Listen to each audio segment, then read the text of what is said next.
महानगरपालिका क्षेत्रामध्ये आता इलेक्शन चालू झालं, आचारसंहिता चालू झाली आणि ज्या ज्या राजकीय लोकांची नावं घातली गेली ती नावं आता मिटवण्याचं काम महापालिकेकडून चालू झालं.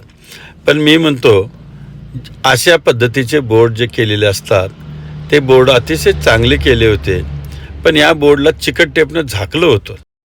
पण काय कुणाच्या डोक्यात आलं असेल की त्यांनी हे चिकट टेप जे लावले होते की जे हे जे आचारसंहिता संपल्यानंतर काढता आले असते, त्यांनी काय केलं, हे डायरेक्ट कलरच मारून टाकला आणि या बोर्डाचं विद्रुपीकरण केलं.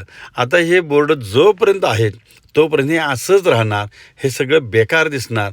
मग मी काय म्हणतो, बोर्ड उभा करतानाच राजकीय लोकांची नावं न घालण्याची एक कायद्याचंच रूपांतर केलं तर हे काय पद्धत आहे? हे सगळं शहराचं विद्रुपीकरण आहे.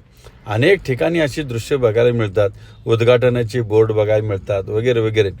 त्यामुळं मी या व्हिडिओच्या माध्यमातून म्हणतो की हे बदलायला पाहिजे, असंच मला वाटतं. धन्यवाद.